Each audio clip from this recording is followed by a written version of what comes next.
Le Parti québécois, donc, qui propose la tenue d'un référendum sur l'immigration, Paul Saint-Pierre Plamondon estime que le dernier affront d'Ottawa est la preuve que ça ne sert à rien de discuter avec le gouvernement fédéral. Le ministre fédéral de l'Immigration, Mark Miller, a donné l'autorisation à ses fonctionnaires de dépasser les seuils fixés par le Québec en matière de regroupement familial. Aurélie, d'abord, est-ce que cette idée de référendum sur l'immigration pour aller chercher tous les pouvoirs, les rapatrier au Québec, gérés par le gouvernement du Québec, est-ce que c'est une bonne idée? Premièrement, on imagine mal que le gouvernement de François Legault va faire ça. Là. Je pense pas que ce soit dans les cartons pour la CAQ. Après, moi, je pense que autant je suis en désaccord avec le discours que peut tenir un Paul Saint-Pierre Plamondon sur les seuils d'immigration, moi, je pense que le fait que le Québec ait des compétences particulières en immigration et le plus possible, c'est tout à fait souhaitable. Visiblement, là, il y a une impasse dans les négociations. Encore que j'entendais la ministre Fréchette en entrevue aujourd'hui qui disait que oui, bon, il y a des tensions, mais on sent qu'il y a encore un dialogue qui est possible entre moi et M. Miller. Là. Bon, on va la croire sur parole. Peut-être que c'est vrai. Peut-être qu'elle pense encore qu'elle peut faire des gains à travers la négociation. Mais si on arrive dans une impasse, notamment par rapport à cette question-là du regroupement familial et de la lenteur dans l'attribution des CSQ, là, c'est ça qui est la pomme de discorde aujourd'hui. Les certificats de sélection du Québec qui sont donnés donc aux personnes qui Absolument, mais moi je pense que dans veulent venir au Québec. Oui, dans tous les cas, je pense qu'effectivement, ce serait vraiment regrettable que Ottawa impose au Québec ses décisions alors qu'on a négocié cette compétence-là qui est censée être une compétence exclusive du Québec dans la sélection des immigrants. Après, est-ce qu'un référendum, ce serait une bonne idée? Bien, peut-être, sauf que je ne vois pas le gouvernement de François Legault le faire bientôt. Est-ce qu'on doit faire ça, Karima? Un référendum pour aller chercher les pouvoirs à Ottawa pour le Québec et donner aussi, même si le gouvernement fédéral ne serait pas obligé là, de respecter le résultat référendaire, mais donner plus de carrure aux exigences et aux demandes et aux choix du Québec?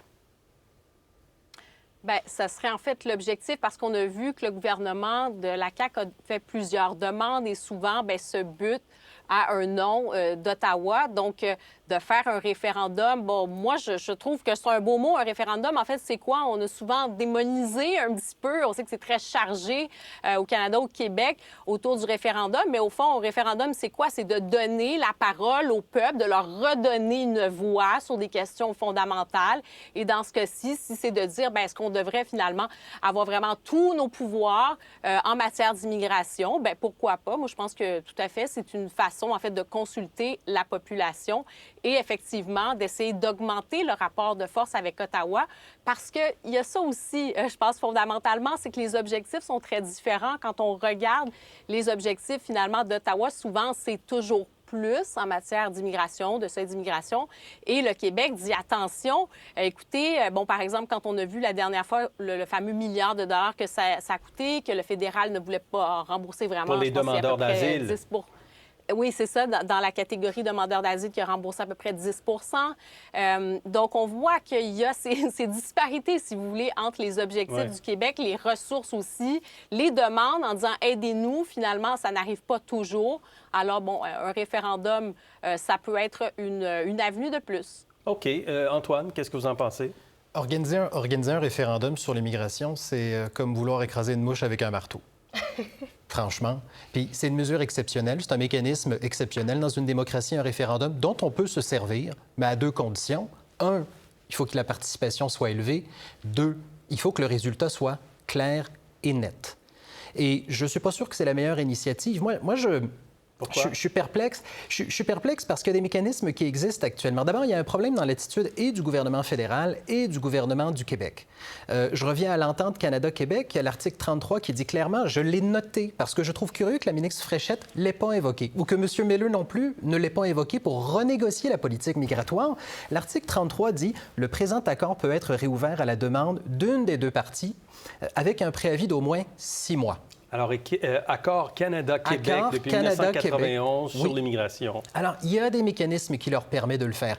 Et entre-temps, qu'est-ce qui empêche le Québec, par exemple, de parler à ses partenaires provinciaux pour leur dire « peut-on s'entendre sur un cadre avec le gouvernement fédéral sur la répartition des demandeurs d'asile? » Sur le regroupement familial, bien, il faudrait renégocier l'entente. Il y a des mécanismes, il y a des leviers. Sur le fond, ce que propose M. Saint-Pierre Plamondon, c'est-à-dire de rapatrier ou en fait d'avoir tous les pouvoirs en immigration au Québec, gérés par le Québec. Bien, c'est parce qu'il veut se séparer du Canada. Mais est-ce que c'est... la séparation, mais il y a des problèmes. ça? Bien, il y a des problèmes immédiats. En quoi ça répond à la question du regroupement familial? Ça, c'est un enjeu urgent, rapide, qu'on pourrait régler en invoquant l'accord Canada-Québec. Donc, je trouve que c'est une mesure exceptionnelle, un référendum. Alors, le problème actuellement, c'est qu'il y a un manque de leadership à Québec, et je pense qu'il y a un manque de leadership à Ottawa en matière d'immigration. Je suis d'accord. Oui, d'accord, Aurélie? Oui, absolument, parce que autant, je pense... Parce qu'il y a des bons points de part et d'autre, c'est-à-dire autant, je pense qu'on veut préserver l'autonomie du Québec en matière d'immigration, autant c'est pas à prendre à la légère les délais auxquels sont confrontées les familles en ce moment dans le cadre du regroupement familial, et surtout par rapport aux autres provinces. Le problème, c'est ça là, qui est identifié aujourd'hui, c'est que les personnes... La lenteur du processus. Qui est spécifique au Québec. Pourquoi? Bien, parce que visiblement, peut-être qu'il y a des problèmes au niveau administratif. Là. Oui, il y a une question de leadership politique, mais il y a peut-être aussi quelque chose qui ne fonctionne pas dans notre mise en œuvre là, de ça. Donc, puis ça, je pense qu'il ne faut pas le banaliser. Là. Il y a des familles en ce moment qui souffrent de ça. Oui. Karima, est-ce que on devrait... Est-ce qu'on va trop loin avec une proposition de référendum? Est-ce que, justement, on ne peut pas négocier simplement avec le gouvernement fédéral ou repenser justement l'accord Canada-Québec qui existe depuis 35 ans, depuis Brian Mulroney d'ailleurs? Non, je pense pas qu'on va trop loin. C'est-à-dire, pour moi, comme je le disais, le référendum, c'est un outil de plus. On consulte la population. Donc, je pense qu'on va devoir arrêter de toujours démoniser la chose. C'est de dire finalement que la population n'a pas sa voix sur ces choses-là. Donc, pour moi, en tout cas, ça, c'est pas un enjeu. Je pense pas qu'on devrait brandir quoi que ce soit là, qui fasse peur par rapport à ça. Et je pense que si on en arrive à entendre des propositions comme celle-là, c'est que manifestement, le fédéral et le Québec n'arrivent pas à s'entendre. Je veux bien que... Puis c'est pas juste une question de leadership politique, c'est une question d'orientation aussi, de qu'est-ce qu'on veut. Et je suis d'accord sur la question, par exemple, pour le regroupement familial. Il y a des enjeux. Il faut voir aussi que ça a des impacts sur ces familles-là. D'accord, mais pourquoi? Est-ce que s'il y a des problèmes administratifs, est-ce que c'est parce qu'on manque de ressources? Est-ce que les délais s'accumulent parce qu'il y a trop de demandes? On a donné... Je sais qu'il y a une partie... Il y a plusieurs éléments de réponse. Il y avait une partie, oui, Mme Fréchette a dit on a peut-être trop donné de certificats d'autorisation là, pour Québec. En fait, c'est dans des particularités administratives. Bon, il y a eu des défaillances là-dessus. Corrigeons cet aspect-là si c'est le cas. Mais aussi, c'est une question de dossiers qui sont traités aussi. Le Québec, on a vu, a fait quand même fait sa part, a fait plus que sa part dans plusieurs dossiers avec pas nécessairement d'aide en retour. Donc, et ça fait plusieurs mois que c'est négocié. On n'arrive pas à s'entendre là-dessus. Il faut écouter aussi ce que le Québec dit au Canada, dit au fédéral. Et c'est pas en empiétant sur les compétences qui sont au Québec qu'on va arriver avec une solution. Au contraire, je pense qu'on va juste radicaliser les positions d'un côté comme de l'autre. C'est l'enjeu de l'empiètement également, Antoine, dans un sens, parce que le Québec a un plan 2024-2025 qui a été présenté, 30 650 résidents permanents, 1 250 gens d'affaires, 10 400 regroupements familiaux, 7 200 réfugiés, total 50 000. Là, le gouvernement fédéral dit, bien, il y en a 20 000 en attente, nous, on procède. Or, l'objectif, c'est 10 400. À un moment donné, si on en arrive à faire une proposition de référendum pour consulter la population, pour aller chercher tous les pouvoirs à Ottawa, c'est parce qu'Ottawa ne respecte pas les choix du Québec et les seuils du Québec. Sur le référendum, il n'y a personne qui démonise. C'est parce qu'on prend suffisamment au sérieux le mécanisme démocratique qu'est un référendum et les conséquences qui sont considérables et très importantes pour une société démocratique. Moi, personne ne démonise le réféendum. Ce que certains disent, c'est tellement important. Et la question qui est posée et le résultat est tellement important. Mais là n'est pas la question.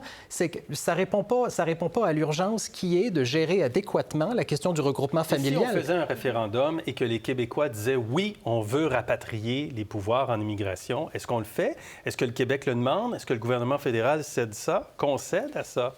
Si, mais est-ce que ça règle le problème? Puis deux, est-ce que c'est sur l'immigration qu'on devrait tenir un référendum? Et est-ce que c'est la meilleure solution? Moi, parce qu'il faut pas... le référendum, c'est un moyen.